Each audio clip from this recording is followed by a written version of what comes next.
Here's the thing. I'm afraid of bees, scorpions, and the flying monkeys from The Wizard of Oz. But when my son was 3 months old, I did the bravest thing I've ever had to do. I trusted my intuition and hired a stranger to take care of my son. I reached out and handed him to her and took a leap of faith. Motherhood requires a certain level of bravery that I never imagined. And what may be easy for one mother is scary for another. In this case, putting my son in her arms feels like a memory in slow motion. I stared at the fresh-faced, smiling young woman standing before me. I had interviewed her 3 times, requested more than one background check, and called every single one of her references, twice. She appeared to be confident, holding her arms loosely at her side, and waited for me to make the first move. I still remember her fuzzy lavender sweater and the freckles sprinkled across her nose. In the interviews, the freckles reassured me as though they were tiny marks of trust and kindness. Surely, I thought, serial killers don't have freckles. I knew it was time. I handed her the jewel I valued most in the world, my baby boy. I watched her cradle him, and I turned and strode to my home office before she could see my tears. Every day for a week, I closed the door and cried after I gave my son to his new caretaker. This was not the plan. The original master plan was for me to stay home and take care of our kids like my mom did. Not to stay home and work and listen to somebody else make my son giggle and comfort him when he cried. However, by the time I was several months pregnant, I had to face the reality that quitting my job wasn't an option just yet. So I carefully and thoughtfully picked out a daycare center and I plunked down the deposit.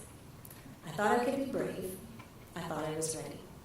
But on the day he arrived, I looked at that sweet face and the fear came roaring back. I can't do it, I told myself. I can't leave him there. And so, with less than 2 weeks of maternity leave left, we decided to hire a full-time nanny to work in our home, and I dove headlong into the interview process. When I was a kid, a babysitter was someone who came over to make paper bag puppets with my sister and me while my parents went out to dinner. A babysitter was someone who ate all of the Pringles and Easy Cheese and glued herself to the couch for quality MTV viewing after the kids went to bed. Or maybe that was just me. A nanny, I presume, must be someone who babysits full-time. I learned quickly that when I used the word nanny in some circles, some people would look at me like I just said, "Darling, we're taking the private jet to the Hamptons with a nanny so we can drink gold-fleck martinis all day on the yacht," which is simply not true. We prefer margaritas.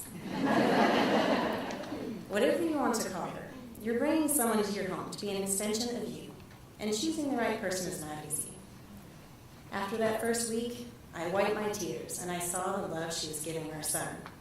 I saw how tenderly she held him and took care of him. In those first months, I often cried when I could hear him crying. I gripped the armrest of my office chair to keep myself from going to him. I had to let her do her job. After all, that's why we hired her. If you're lucky, the person you hire to take care of your child becomes part of the fabric of your family. If you're smart, you'll pick your battles with her wisely.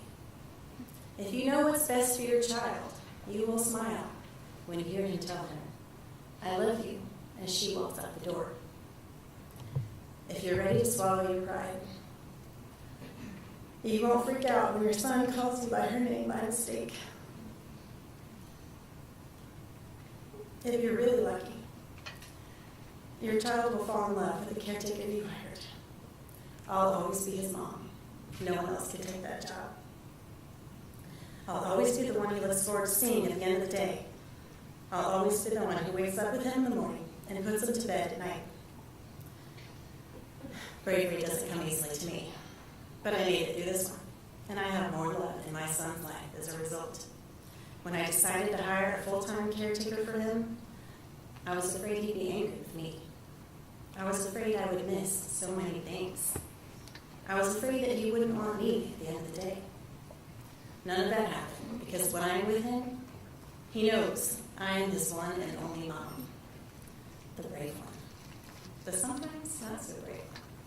The one who always loves him more than her fears. you.